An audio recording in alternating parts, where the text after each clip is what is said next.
Halo, assalamualaikum warahmatullahi wabarakatuh.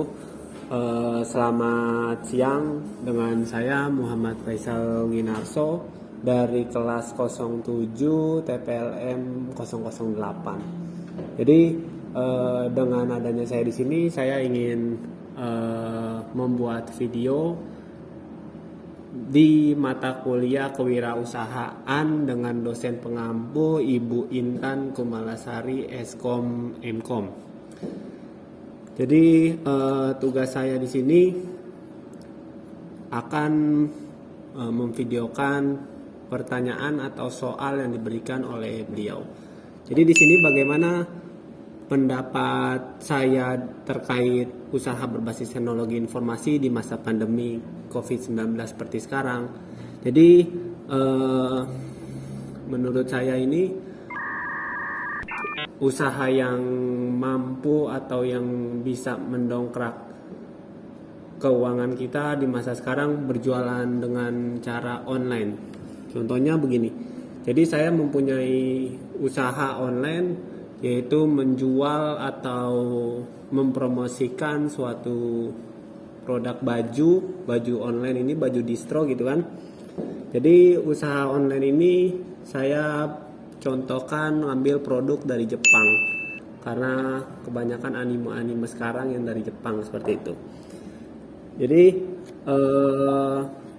di usaha ini saya bisa menjual baju-baju tersebut dengan cara online, bisa berjualan dari e-commerce yang memang sangat populer di Indonesia seperti toko oren, toko hijau dan sebagainya. Ya, jadi contoh gambaran usahanya seperti itu. Ini hanya perumpamaan. Lalu bagaimana cara bertahan atau cara mempertahankan usaha itu selama masa pandemi, ya kan? Jadi ada beberapa cara yang menurut saya sangat relevan atau pas untuk menjalankan usaha tersebut. Jadi yang pertama ini saya membuat produk memang yang relevan serta bermanfaat. Jadi bisnis ini bertahan atau tetap bertahan di tengah masa pandemi seperti sekarang.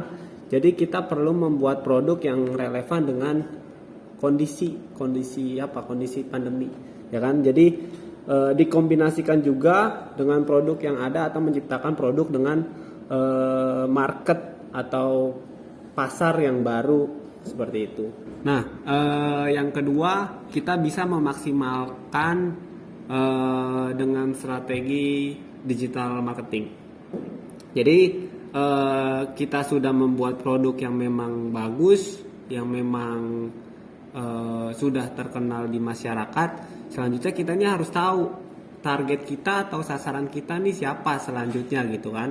Nah, kita juga bisa menentukan dari misalkan kita mau mempromosikan di sosial media atau yang lainnya, sehingga search engine ini atau marketplace ini memberikan optimasi bisnis Anda melalui platform tersebut gitu.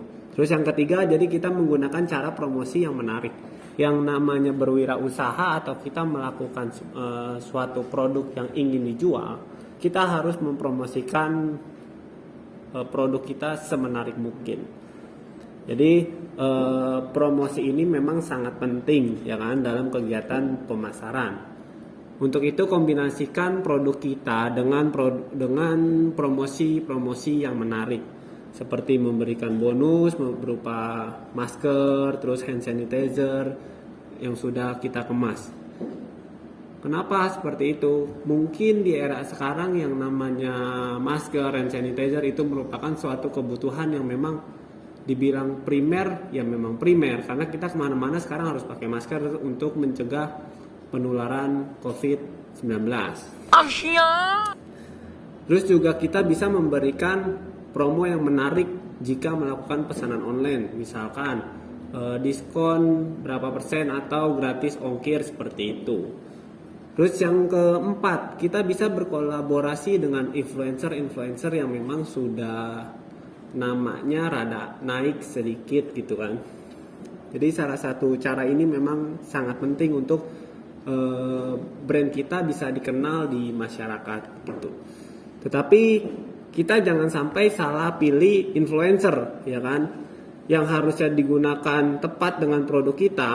Dan pasti jangan cuma untuk orange aja, karena kita juga bisa bekerja sama dengan influencer dengan tujuan meningkatkan penjualan dan brand image yang positif dalam e-commerce maupun marketplace, seperti itu.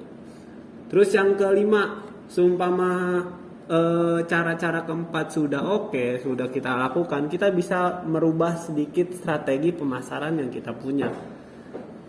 Jadi sudah saatnya kita untuk beranjak dari strategi pemasaran yang secara offline menuju online. Tadi contohnya seperti kita berjualan di toko-toko e-commerce yang memang sudah terkenal di masyarakat. Jadi gunanya platform periklanan ini seperti Google, sosial media yang mendukung bisnis kita secara online. Di sini juga saya mempunyai 5 cara agar kita bisa mengembangkan suatu inovasi dan kreativitas.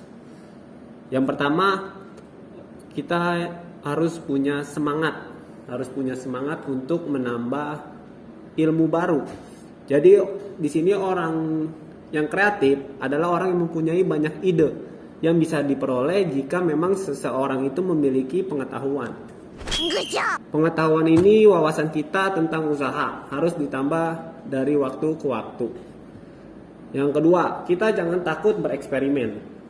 Kreativitas dan inovasi ini nanti akan memunculkan peluang usaha baru yang memang menguntungkan buat kita sendiri.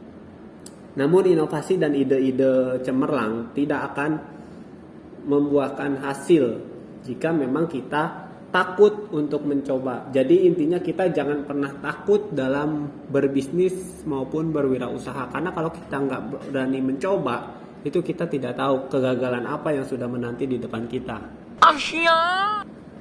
Terus yang ketiga, peka terhadap di lingkungan sekitar. Jadi untuk meningkatkan kreativitas kita juga bisa dilakukan dengan lebih memperhatikan lingkungan yang ada di sekitar kita. Mulai dari terbiasa peka dan memperhatikan secara detail apa sih yang terjadi di lingkungan kita ini. Jadikanlah apapun yang kita dengar, yang kita lihat dan kita rasakan itu sebagai proses membangun kreativitas.